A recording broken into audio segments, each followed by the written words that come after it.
There's a strange test I do on myself every few years. I open my music app and I count. How many artists do I actually admire? Not just enjoy listening to, but follow their lives, care what they're doing, would travel to see them perform if I could. At 17, 8 people. At 23, 3 people. At 29, 0. I used to think this was just me growing up, becoming sophisticated, outgrowing the desperate need to worship strangers. But last week I asked 9 of my friends the same question. 7 of them gave me the same answer. And I started to think maybe this isn't growing up at all. The internet will tell you that not having idols is good, you're independent, you're mature, you're not getting pulled into parasocial relationships with strangers who don't know you exist. You see celebrities for what they are, flawed humans selling an image. I don't believe that anymore. I think we've started confusing two very different things. There's not admiring anyone, a conscious choice, an earned skepticism, a settled mind, and there's no longer being able to admire anyone, a slow numbing, a quiet collapse, a door that closed without us noticing. These are as different as not in love and no longer capable of love, but somehow we've started using the same word for both. I call this the empty stadium syndrome. You're sitting in a venue, the lights come on, thousands of people are screaming around you. The artist walks onto the stage, and inside you, where there used to be something, there's just static, not silence, static. The show isn't bad, the seat isn't broken, something else has gone quiet and you're not sure when it happened. I started asking around, carefully. The way you ask about something you're afraid is just you. A friend of mine, let's call her M, she's 31, told me that in high school she cried for 3 days when a member of her favorite group left. 3 days. She remembers the exact bench in the school courtyard where she sat, not eating lunch.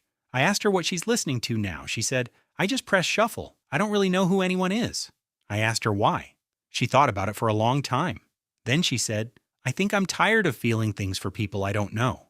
That sentence stayed with me for weeks. Another friend, 27, used to have a poster of his favorite director above his desk. The poster is still there. There's a thin layer of dust on the top edge now. He told me he still likes the films, but it's like it doesn't matter anymore. I don't know when it stopped mattering. In total, I asked 9 people. 7 described some version of this, and 6 of those 7 traced it back to a specific window in their lives. Somewhere between 22 and 26, a breakup, a scandal, a burnout, a year they describe as when everything just went gray. Here's what I think is happening.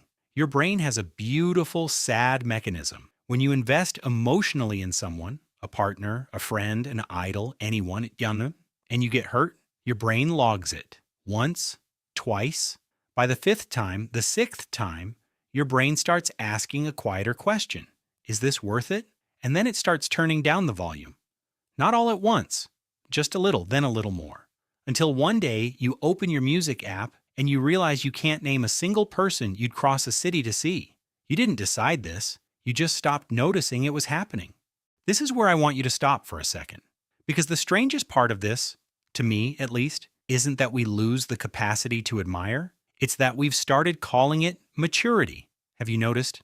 In our culture right now, saying, I don't really look up to anyone, is treated like a small flex, a sign of a strong personality.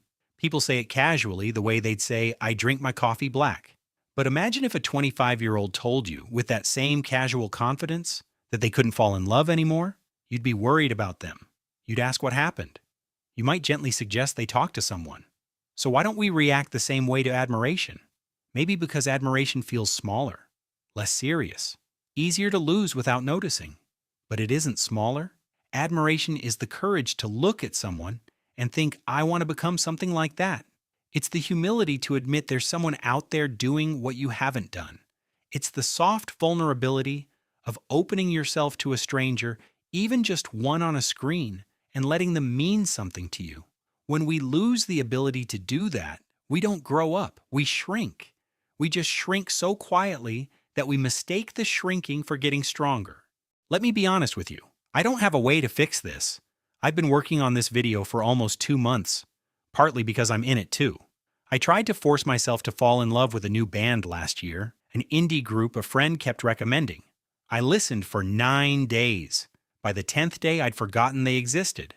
There's something in me that's broken, or closer to the truth, something in me has closed. But sometimes late at night, when there's nothing else to do, I'll find myself opening old videos, songs I loved when I was 17.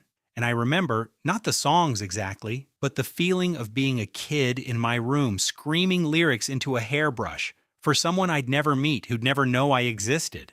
That feeling was stupid, irrational, a waste by every adult metric I can think of. And it was also somehow beautiful. I don't know what I traded for the calm I have now, but I'm starting to suspect that the maturity I used to be proud of might be a small, quiet form of giving up, dressed up to look like wisdom. Maybe not admiring anyone isn't a sign that you've seen through something. Maybe it's a sign that you got tired before you finished looking. And if that's true, that's okay. Tiredness is a real reason, a valid one. But please don't call it freedom.